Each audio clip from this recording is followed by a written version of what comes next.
C'est une journée spéciale qui nous attend. Nous, les journalistes francophones du Courrier du Vietnam.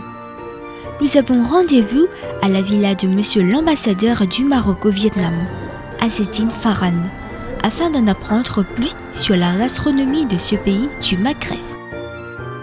Madame Amina Farhan, son épouse, nous accueille tout sourire à la porte de sa villa.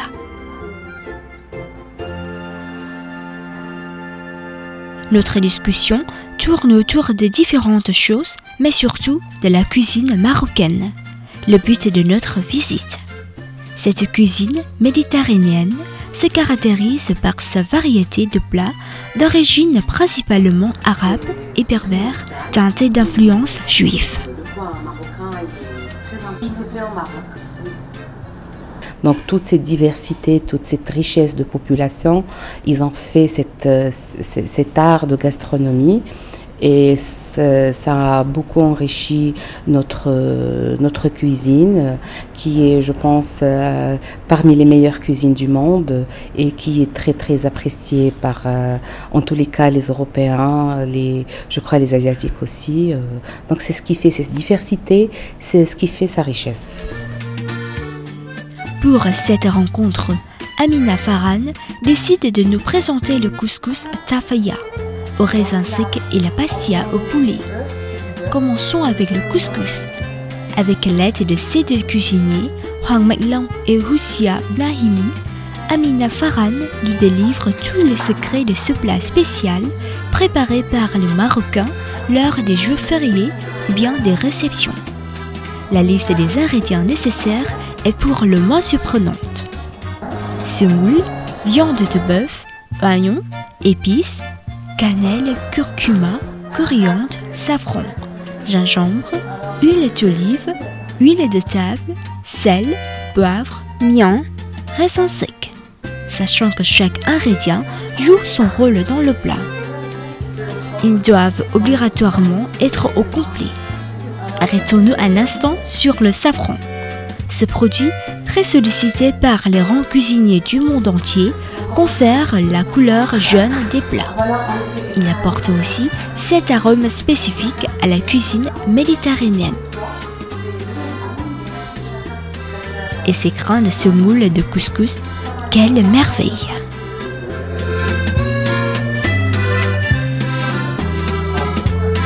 Pour le couscous, c'est à base de grains de semoule de couscous. Après, on les arrose un petit peu avec de l'eau, du sel, de l'huile, une toute petite goutte de l'huile et on les met sur la vapeur.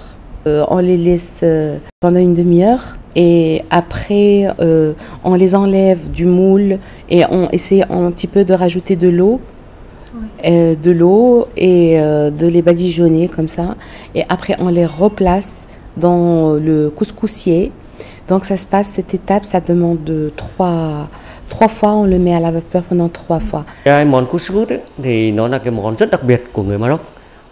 Si les Vietnamiens ont le bánh chưng pour les jours du Tết traditionnels, les Marocains préparent le couscous lors des jours fériés ou bien des réceptions. Il s'agit d'un plat qui demande beaucoup d'ingrédients.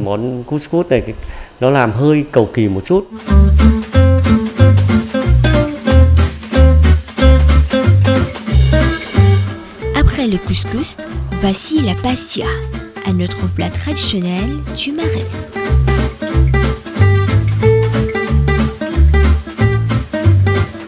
La pastilla est un plat très populaire du Maroc avec une infinité de variantes au poulet, aux fruits de mer, poissons, etc.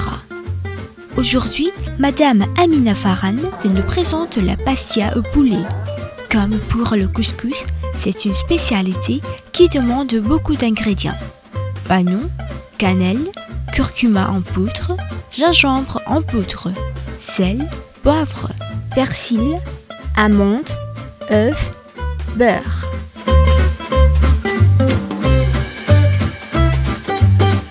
Voir les cuisiniers marocains s'affairer sur la préparation de ce plat est une bien belle expérience.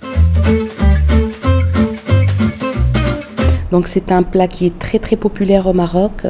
Donc il y a une grande variété de pastillas. Il y a la pastilla au poulet, pastilla aux fruits de mer. Pour la pastilla, ça demande une petite heure. En attendant que les préparations soient cuites, Amina Farhan nous montre la décor de sa villa. Au Vietnam, durant toute la durée du mandat de son époux, le couple souhaitait insuffler l'identité de leur pays dans leur somptueux logement de fonction. Une manière d'avoir un peu de Maroc chez eux et de susciter la curiosité des invités. Dans le salon, nous nous sentons immédiatement à l'aise.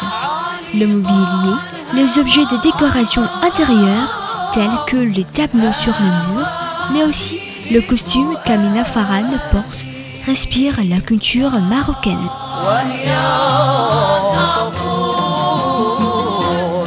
Et maintenant, voici le moment le plus attendu, la dégustation. Une première pour nous, avec en entrée les tatoukas et chalouk, les pastillas et couscous en plat de résistant et le louhana comme dessert. Et c'est un véritable délice avec une explosion de senteurs et de saveurs qui mettent les cinq sens en éveil.